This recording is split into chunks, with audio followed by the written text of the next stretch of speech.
Rocky Gerung kehabisan bahan serang Jokowi. Jika kebencian terhadap seseorang sudah lebih menguasaimu daripada akal sehatmu, maka apapun yang baik dari orang itu tidak akan kamu akui. Jikapun dia berbuat sesuatu yang benar, akan tetap kamu salahkan. Jangankan berbuat, bahkan ketika orang itu tidak berbuat apa-apa, akan salah di matamu. Itulah yang terjadi pada Rocky Gerung RG. Bagi dia tidak ada yang baik datang dari Jokowi. Tidak ada sama sekali. Bukan saja soal kebijakan yang diambil Jokowi, melainkan apapun. Mau itu soal keluarganya, mau itu urusan pribadinya, mau itu soal kebijakan pemerintah, mau apapun itu selalu tidak benar di mata RG. Paling ringan sikap RG ke Jokowi adalah nyinyir. Selain itu semua kesalahan. Tidak percaya? Coba saja lihat kembali rekam jejak RG sejak dia sering tampil di publik. Mulai dari sebelum Pilpres 2019 sampai selesai Pilpres dan sampai sekarang. Apakah dia pernah memuji Jokowi atau setidaknya tidak nyinyir ke Jokowi? Tidak sama sekali. Selalu nyinyir, menyalahkan, mendungukan, dan lain sebagainya. Pada Pilpres 2019 RG punya gerbong kubu Prabowo sehingga dia punya dasar dan bahan untuk menyerang Jokowi. Sebut saja soal utang negara, infrastruktur, kebijakan publik dan lain-lain. Itu memang momentumnya saling menyerang satu dengan yang lain. Itu sih masih masuk akal. Ada momentum dan ada bahan. Tetapi justru mengherankan, setelah Pilpres 2019, mulut RG tidak pernah berhenti menghantam Jokowi. Walau memang hantamannya tidak berpengaruh apa-apa, tetapi cukup mengganggu telinga. Sekarang dia akan berpihak dan membela siapa saja yang berseberangan dengan Jokowi. Lagi-lagi, apapun persoalan orang yang berlawanan dengan pemerintah, entah itu benar atau tidak, maka akan didukung RG. Apapun persoalan di negeri ini entah berkaitan dengan pemerintah atau tidak, tetap yang salah adalah Jokowi. Kita sebut saja pembatalan diskusi tentang Papu di UI dan diskusi tentang pemakzulan presiden di UGM. RG secara jelas menuding istana membungkam diskusi akademis dan kritik terhadap pemerintah.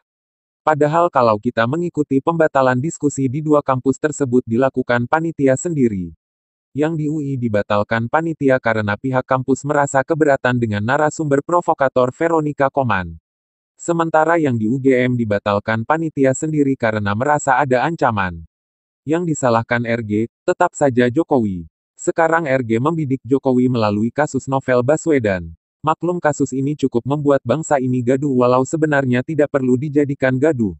RG menuding sikap pemerintah yang tenang-tenang saja, tidak peduli dan menganggap enteng sementara peradilan kasus Novel Baswedan sangat ramai diperbincangkan publik sampai ke WAG emak-emak. Nggak ada seorang pun dengan akal waras menerima bahwa itu hubungan yang masuk akal, semua orang merasa itu nggak masuk akal. Saya kira reaksi tidak bisa diperlihatkan sekarang. Tapi kalau saya tahu seluruh WhatsApp emak-emak, pagi-pagi gosip tentang Novel Baswedan.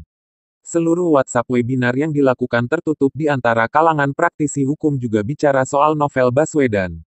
Seluruh grup jurnalis yang kritis juga bicara soal Novel Baswedan. Justru yang berbahaya kalau pemerintah menganggap enteng karena nggak ada reaksi. Akumulasi reaksi itu begitu meledak nggak bisa lagi ditahan oleh arogansi kekuasaan. Itu bahayanya pemerintah yang tidak peka terhadap analisis non-mainstream. Dia masuk saja ke grup emak-emak, baru dia tahu keadaan sebenarnya. Dia kan bisa pakai nama samaran. Supaya presiden dapat informasi yang betul-betul sehangat yang dia inginkan bukan informasi yang udah dibekukan, diedit. Gorong-gorong yang paling berguna saat ini adalah grup emak-emak.